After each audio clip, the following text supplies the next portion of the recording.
Thanks for staying with Citizen Extra. The Kenyan youth through the G-Activate Forum are gathered at the Kenyatta International Convention Center to present their socio-economic wish list to presidential candidates. G-Activate will launch a youth declaration based on a survey which identified corruption, unemployment, health and food security as the biggest issues facing them. We are now crossing over to the KICC, where our reporter Hassan Mugambi is on standby. Hassan, who is in attendance and what issues are they raising? Who do we expect to be making their way there? Well, thank you very much, Lillian. Who is in attendance is the Cabinet Secretary for Youth Affairs, who is Cecily Kariuki, who has already made her way into the auditorium here just to listen in to what the youth of Kenya have to, present before her, so that she might be forwarding the same to the highest levels of governance in this country. It is the G-Activate Forum, bringing together youth from across the 47 counties, numbering about 103,000 youth who are represented by this particular initiative. And it is an initiative that seeks to make a declaration or launch a declaration here today to all the presidential candidates, whoever will be taking government next, so that they can have the youth enshrined into their policies and of course their social economic wish list, as you have put it, is the core business of the G-Activate Forum here today. They are basically seeking accountability from all the presidential candidates who are selling their agenda. They basically are asking what is in for the youth in as far as accountability is concerned, in as far as policy making is concerned, in as far as each and every aspect of governance is concerned. And just making his speech here, the chairman of G-Activate earlier on stated that it is time for the youth who make up around 78% of the country's population, looking at themselves as victims, rather take up the mantle of leadership and do something about that. And they be, of course, presenting the declarations that they are making here today to the different presidential candidates, and seeking them to actually take responsibility and accountability should they fail to rope in the youth in their policies and their governance come the next general election. And having a very large constituency behind them, they believe that they will be steering change in this country come August 8th, in as far as telling the youth where to cast their vote. Lillian. Thank you very much. That's Hassan Mugambi at the KICC. Later on, Citizen Extra will be looking at whether the youth will be a force to reckon with during this year's general election, whether the current political landscape in Kenya is accommodating to the youthful population. We continue with our conversation here in studio, and we are joined by Joyam Divo, who is a political analyst. She will be joining us in this conversation with Danstan Omari and Odoyo Owidi, who is a political analyst. And recently, opinion polls have suggested that Rwanda President Uhuru Kenyatta could be headed for a rerun in the 2017 polls. We want to look at post-general election scenarios, in particular the possibility of a presidential runoff, followed of course by a successful petition at the Supreme Court. Joy, let me start with you, the lady in the house this morning. The fact that some opinion polls have recently suggested that Rwanda President Uhuru Kenyatta could be headed for a rerun in the 2017 polls. If you look at the scenario we had prior to the 2012-2013 election cycle, no president had been able to garner 50% of the vote. Even in the days of President Moi, he was garnering about 36, 42%. The only time we got over the 50% threshold was when we had Kibaki Tosha. That's the only time a presidential candidate was able to garner in an election over 50% of the vote. So even what happened during the last election cycle was highly unlikely, and it's because, if you remember, just towards the election, there was this talk of forget about everybody Nifarasimbili, vote as if it was the second round, and that's why we were able to see the miraculous really happening of the over 50% threshold in the first round. This time around, I think Kenyans are a lot more interested in the process. They want to see a more credible process. The people who are coming out as additional candidates are not very, I'm talking about now the Third Force Alliance, Abdul Badida and the other presidential candidates, so far are not looking very visible as it is, but they still have a pocket of support if we look at the other the recent opinion polls that have come out. So there is a very high possibility that even though there are two main candidates, neither of them will be able to surpass the other in the first round. Right, and Dunstan will either cross the 50% plus one threshold required to avoid a runoff. When we look at the presidency, the fact that the constituency requires, and let me just see if I get this right, that the presidential candidate garners more than half of the votes cast and at least 25% of the votes in at least 24 counties will either make it. First and foremost, the first constitutional qualification of garnering at least 25% in 24 counties, all the two presidential candidates will achieve that. That is not a burden. They will get that 25%. And therefore that criteria, we will not make us go to a rerun. The second one is the 50 plus 1%. This can only fail to be achieved at the first time if we have the 6 candidates who are also in the presidential race raising more than 20,000 votes in totality. The people we have, the 6 other presidential candidates, I might be underestimating them. They will not raise a total of 20,000 votes spread across. Others will not even score 5 votes or 10 votes. In 2013, there was the Musalia Mudavadi factor that took more than 350,000 votes. Then there was another animal created called spoiled votes, either by design or not by design. If that animal is phased out this time and the Musalia Mudavadi factor is not there, there will be a rerun on 8th. According to me, the rerun is on 8th of August. It will not go for any other. Number 4, if the opinion polls are talking of undecided voters, the undecided voters, yes, but not for the presidential vote. All the Kenyans know who they are going to vote for. They are only pretending that we have not decided who to vote for. The only people Kenyans have not decided who to vote for are the MCAs, because now is when we are going to the village to be told, in this ward the people contesting are so and so. In this issue about the women rep, it is now the voters are knowing who they are going to vote for. But in terms of the governors and in terms of the president, 99.9% of Kenyans know who they are going to vote. So in my own view, there will be no rerun. It is either 50 plus 1, and there is no possibility that these guys are going to tie. Unless we tie, each gets either 9 million and 9 million, then we will go for a rerun. But the way it is very definite that the results will be resounding. One Raila Odinga or one Uhuru Kenyatta will beat the other. And although when you look at you know, the ruling government you know, hoping for a landslide victory and, you know, expressing confidence that theirs will be a landslide victory, and then you look at the opposition also very keen or seemingly keen on a rerun, do you think that there will be a rerun? Do you think that this will be a landslide victory for either of the two? Lillian, so far there is no credible opinion poll to show that somebody is going to get a landslide. And I agree with my friend here about the rerun. Let's look at the figures we had the last time. Mudavadi had about 4%.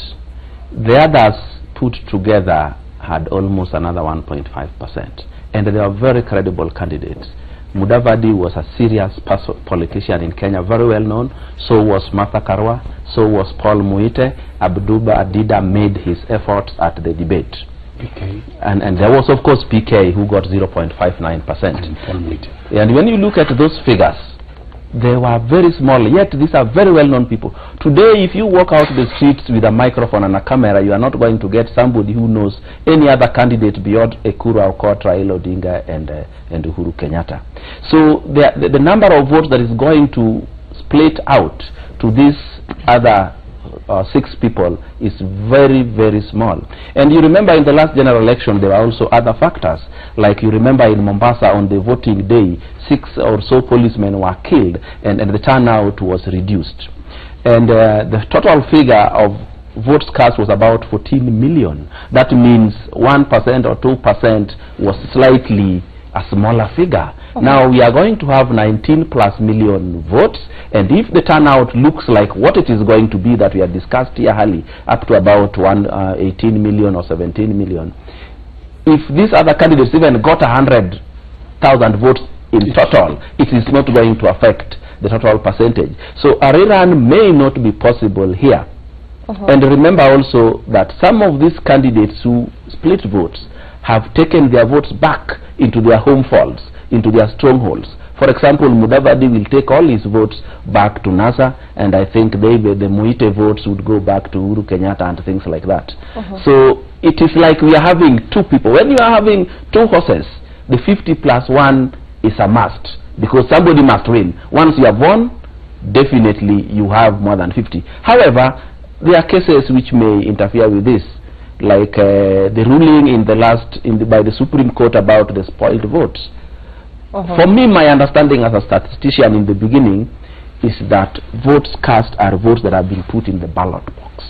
So even these spoiled votes, till today, I believe they are supposed to be counted as votes cast. There was a mischief in them. I hope you watched as the then head of Electoral Commission said that, you know, these spoiled votes, there was a program in here that was multiplying them by 4, and now they have been removed. But remember, there was mischief in that, because as a mathematician I also know that if anything was multiplied by 4, the answer must be a multiple of 4. It should be divisible. None of those figures I checked around was divisible by 4. So that was a lie. But again, he was addressing Kenyans. Majority of them are not mathematicians. So this idea of 50+1, it is weaker now than before. Right, and you know, Joy, you know, very interesting point that Owidi has raised there. And in such a scenario, because we're looking at the post-election scenarios and the possibility of a rerun, in such a scenario, the Supreme Court will be tested again. That is true, but I must differ with both my brothers on this issue. The very fact that you don't have as strong candidates who are running against the 2 front runners as before is exactly what educates my estimation that we will be possibly looking at a runoff. The reason for this is, when you have 2 very strong candidates, then you don't have enough that is falling by the wayside. But that which is falling by the wayside is important in dropping the scale on either side or the other. In my opinion, we'll have a very close race, but in the first round, I do not see anybody garnering the 50+1 threshold. In my opinion, I think we'll have a very close, like a 48% and maybe a 42%, and then some that will be spoiled, because you forget that there is a constituency of people, young people who are coming into of age, and they're going to vote, and they are beholden to neither of these candidates. They are going to be not exactly swing voters, but they'll be voting for ideology. They'll be looking at Okoro like, you know what, these are the guys who are representing where we want to go. And that chunk that is neither beholden to President Uhuru or to Honorable Raila are the ones who are going to scatter, as it were, that which we consider consolidation right now. Because politics in Kenya, if we learn anything from the primaries, there is nothing that is sitting in a bag and you can say that these are my votes. Kenyans have shown politicians, by the way, are quite capable of deciding where we want to cast our vote.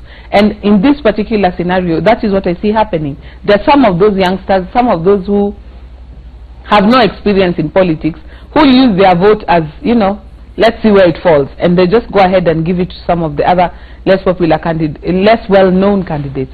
Somebody like Abdul Badi the last time did amazingly well for a person who had campaigned for, he basically campaigned at the presidential debate.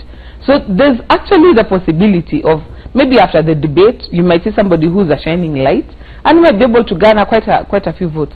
So I see the possibility of a runoff, right, in my opinion. And just as we hold on to those thoughts, we're crossing over now to the KICC, where Cabinet Secretary Cecily Kariuki, CS Gender and Youth Affairs, is currently addressing the youth. We are, of course, interrogating issues surrounding whether or not the youth will be a force to reckon with during this year's general election, whether they have a voice and whether indeed their voice counts. Let's listen in.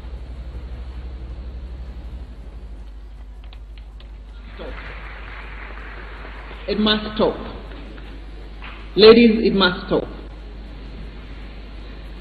We must ensure the protection of the rights of women and the girls.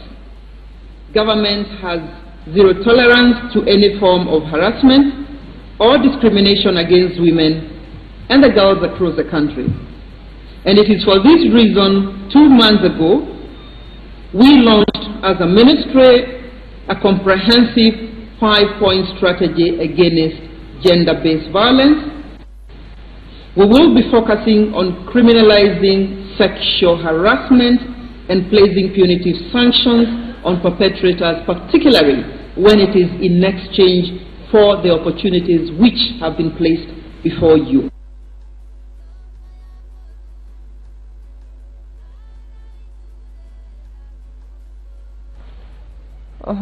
And we'll be looking at more around the Youth Forum as Citizen Extra continues. Dunstan, let's talk about the IEBC, and as we look at the post-election scenarios and the possibility of a rerun that we've been talking about, the fact that there would be confusion in the political space in terms of who will run a fresh election. Already the IEBC has been put to task over credibility issues, over the ballot tendering process, and a rerun essentially then would mean that there would be confusion in terms of who would run this election afresh. Only, Lillian, one body created by the Constitution has the legal mandate to conduct fresh elections, old elections, a general election, a rerun. There is no any other body. So the IEBC must do that task. Whether Raila Odinga wants it or not, it is the only body mandated by law to conduct an election. The question that are there is the IEBC up to the task? The IEBC seems to have fallen into the old trap of opening up several small petty fights with the political players. The politicians have never lost an election. The politicians have a common understanding that they are either rigged out or the elections are stolen. And the only person they blame is the IEBC. The question that the IEBC needs to do is to try to gain confidence with the public. They try to understand what Article 10 talks about, that in all their matters they should be transparent. They should involve all the stakeholders. And one of the biggest stakeholders that the IEBC has ignored, and that is the reason why we have all these problems, is the fourth estate. If the IEBC was involving the media in all their steps, so that people are aware in advance what the IEBC is doing and where it is heading to, there could be no problem with the IEBC.